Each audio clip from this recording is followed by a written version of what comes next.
타이타닉의 침몰은 오늘날까지 불행하고 시기부적절한 일련의 사건으로 발생한 최악의 사건 중 하나입니다. 그리고 이 위대하고 가라앉지 않을 것 같았던 배의 잔인한 운명은 작은 열쇠로부터 시작했습니다. 이 열쇠는 별로 의미가 없는 하찮은 물건으로 생각했어요. 너무 사소한 물건이라서 이 열쇠를 가지고 있던 사람은 결정적인 순간에 열쇠를 절실히 필요로 하는 사람에게 건네는 것을 깜빡했습니다.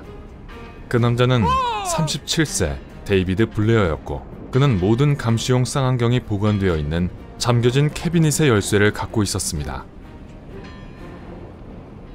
그리고 이 남자가 열쇠를 가지고 있었던 것은 당연한 일이었습니다. 왜냐하면 블레어가 타이타닉의 2등 항해사가 될 예정이었기 때문이죠. 그는 모든 시험 운행 동안 배에서 일했고, 선박이 떠날 준비가 되었을 때 항해를 위해 배에 오르기로 되어 있었습니다. 하지만 마치 운명의 장난처럼 그 시대의 가장 큰 배가 사우샘프턴을 떠나 대서양을 가로질러 뉴욕으로 향하기 직전 마지막 순간에 계획이 바뀝니다. 타이타닉을 소유했던 선박 회사인 화이트 스타라인은 데이비드 블레어를 타이타닉의 자매선인 RMS 올림픽의 1등 항해사인 헨리 와일드와 교체하기로 결정했습니다. 그렇게 큰 선박을 운항하기에 더 나은 기술을 가진 더 노련한 선원이라고 생각했죠. 블레어는 친척들에게 보내는 엽서에 다른 사람으로 대체된 이 상황이 상당히 불쾌했다고 썼습니다. 예상치 못한 변화에 당황했거나 어쩌면 이런 불쾌감 때문인지 블레어는 와일드에게 쌍안경 캐비닛의 열쇠를 건네는 것을 잊었습니다. 그렇게 큰 문제는 아닌 것 같지만 20세기 초에는 음파 탐지기 기술이 없었다는 사실을 기억해야 합니다. 그래서 쌍안경이 매우 중요했습니다. 왜냐하면 항해하는 동안 잠재적인 위험을 일찍 감지할 수 있는 유일한 도구였기 때문이죠. 타이타닉호가 항구를 떠난 직후 승무원들은 캐비닛을 열 수 없다는 것을 깨달았습니다. 하지만 당황하지 않았습니다. 감시원들의 시력은 날카로웠고 선박은 완성되었고 가라앉지 않는다라고 광고되었으니까요. 그들은 쌍안경 없이도 감시할 수 있다고 자신했습니다. 어쩌면 너무 자신만만했는지도 모르죠. 프레드 플리트는 타이타닉호가 첫 항해이자 마지막 항해를 한 날 비극적인 밤근무를 했던 감시원이었습니다. 플리트는 결국 대참사에서 살아남게 되고 나중에 조사관들에게 쌍안경이 있었더라면 빙산을 더 일찍 알아차렸을 것이고, 선원들은 배가 빙산을 피하도록 조종할 시간이 더 많았었을 것이라고 말했습니다. 자, 대부분의 사람들은 이렇게 생각할 것입니다. 도대체 어떻게 타이타닉호를 침몰시킬 만큼 거대한 빙산이 배 가까이 접근하기까지 못 볼 수가 있죠? 목격자들은 빙산이 15에서 30m 높이로까지 물 밖으로 튀어나와 있었고 길이가 약 60에서 120m였다고 말했습니다. 갑자기 발견하기에는 너무 큰 것 같아요. 그렇지 않나요? 자, 여기서 가라앉지 않는 배를 가라앉게 만든 일련의 불행한 사건들을 발견하게 됩니다. 그렇습니다. 이 거대한 빙산은 쌍안경이 없어도 더 일찍 발견할 수 있었습니다. 상황이 달랐다면 말이죠. 아시다시피 한밤중이었고 고요함과 짙은 어둠에 둘러싸인 잔잔한 바다 한가운데에 있었습니다. 거리나 도시의 불빛도 없고 더 중요한 건 달도 없었습니다. 밤에 달도 없는 하늘 아래 잔잔한 바다를 항해할 때는 믿거나 말거나 해상시계의 최악의 조건을 초래합니다. 빙산에 부딪히는 파도도 없어서 경고가 될 만한 소리도 없고 거대한 빙산을 반사되어 빛을 낼 만한 달빛도 없었습니다. 그래서 이 빙산은 적어도 감시원의 시야에서 볼 때 갑자기 튀어나온 것이나 다름없었습니다. 게다가 충돌 직전 빙산이 거꾸로 뒤집힌 것으로 추정됩니다. 아마 빙산 한쪽이 녹아서 무게 중심을 잃고 뒤집힌 것으로 보입니다. 이것은 빙산의 아랫부분을 드러내는데 그것은 물로 가득 차 있었고 윗부분보다 훨씬 더 어두웠습니다. 1912년 4월 14일 밤 11시 39분에 프레드 플릿이 마침내 빙산을 발견하고 빙산 바로 앞에라고 통제실에 보고를 했을 때는 이미 너무 늦었습니다. 배를 돌릴 수 있는 시간이 30초밖에 없었고 거의 최고 속도로 항해하던 이 정도 크기의 선박이 방향을 틀기에는 시간이 충분하지 않았습니다.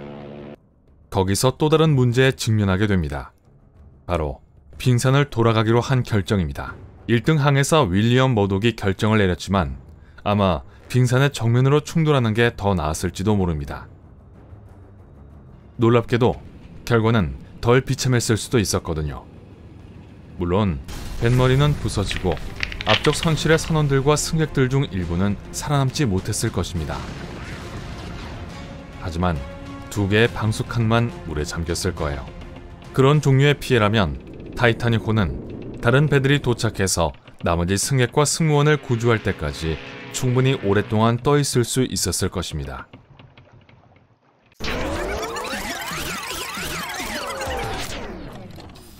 하지만 그들은 선택을 가늠할 시간이 거의 없었습니다.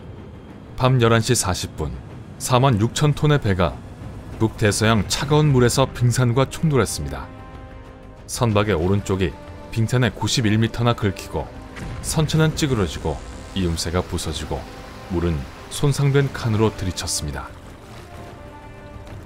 타이타닉호를 디자인한 해군 최고 설계자 토마스 앤드류스도 배에 타고 있었는데 그는 타이타닉호를 구할 수 없다고 확신했습니다. 승객들은 즉시 대피해야 했습니다. 그리고 거기서부터 내리막길이었어요. 또 다른 잔인한 운명의 장면은 구명보트의 부족이었습니다. 2224명의 승객이 탑승하고 있었는데 고작 1178명의 생명을 구할 수 있을 정도의 구명보트만 있었습니다. 그 배는 가라앉지 않는 것으로 만들어졌기 때문에 아무도 구명보트가 필요하다고 심각하게 생각하지 않았죠. 4월 15일 새벽 2시 20분 타이타닉호는 바다 밑바닥으로 가라앉았습니다. 706명만이 살아남았습니다. 그렇다면 데이비드 블레어와 그 저주받은 열쇠는 어떻게 되었을까요? 그는 자신의 실수를 너무 늦게 깨달았어요. 하지만 그는 계속해서 항해사로 일했고 1913년 마제스티코 선원을 구한 공로로 왕립순환구조회로부터 무공훈장을 받기도 했습니다.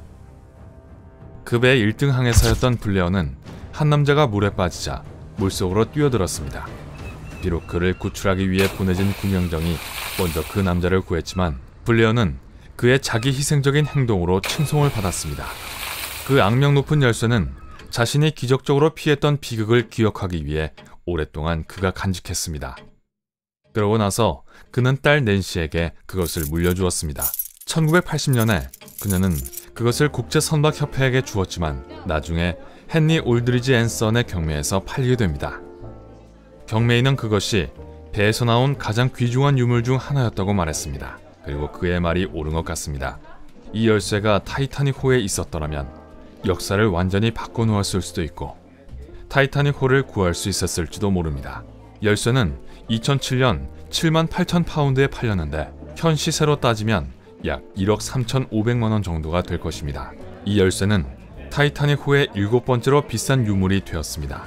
침몰 100주년을 맞아 바이올리니스트이자 타이타닉의 밴드 리더였던 33세의 월리스 헨리 하틀리가 쓴 편지가 판매되었습니다. 그는 친척들에게 배가 훌륭하고 밴드 사람들이 좋다고 편지를 썼습니다. 그는 타이타닉호가 뉴욕에 도착할 예정 다음 날인 일요일에 집에 오기로 되어 있었습니다. 그는 아일랜드의 퀸스타운에서 편지를 보냈는데 그곳은 불운의 배가 공해상으로 항해하기 전 마지막 정박지였습니다. 그 편지는 9만 파운드, 현 시세 약 1억 2,500만 원에 팔렸습니다. 하지만 가장 비싸고 의심할 여지 없이 가장 훌륭한 유품은 하틀리의 바이올린입니다. 그와 그의 밴드는 승객들을 진정시키고 공황 상태를 극복하도록 돕기 위해 배가 가라앉는 동안 갑판 위에서 계속 연주했습니다. 이 용감한 음악가들은 끝까지 연주를 했고 슬프게도 그들 중 누구도 살아남지 못했습니다. 나중에 신문들은 타이타닉의 음악가들이 해양 역사에서 가장 고귀한 사람들이라고 썼습니다. 하틀리의 바이올린은 침몰 직후 발견됐고 악기는 약혼자에게 전달됐습니다. 하틀리가 떠나기 전에 약혼자가 준 선물이었죠. 그 비극이 있은 후 그녀는 영국 구세군에 하틀리의 바이올린을 전했어요. 거의 100년 동안 바이올린은 분실된 것으로 여겨졌지만 2006년 한 아마추어 음악가가 부모님의 다락방에서 그것을 발견했습니다. 그 후 전문가들은 7년 동안 그것을 검사했고 마침내 이 악기가 진짜라고 발표했습니다. 바이올린은 90만 파운드, 현 시세 13억 원이라는 엄청난 가격에 팔렸습니다. 이러한 종류의 유물을 구입하는 대부분의 사람들은 타이타닉 기념품 전문가와 수집가들로서 역사적 유물을 안전하게 보존해서 유물들이 주는 교훈을 결코 잊지 않도록 하는 것을 목적으로 합니다. 이제 여러분 차례예요. 그 열쇠가 역사를 바꿀 수 있었을까요? 아니면 타이타닉의 운명을 결정한 불행한 우연이 너무 많았던 걸까요? 여러분의 생각을 댓글로 적어주세요. 오늘 새로운 것을 배웠다면 이 영상에 좋아요를 누르고 친구와 공유하세요. 하지만 잃어버린 열쇠를 찾으러 가기 전에 여기 여러분이 좋아할 만한 2000개 이상의 멋진 영상들이 있습니다. 왼쪽 또는 오른쪽 비디오를 선택하고 클릭하기만 하면 됩니다. 삶의 밝은 년에 머무르세요.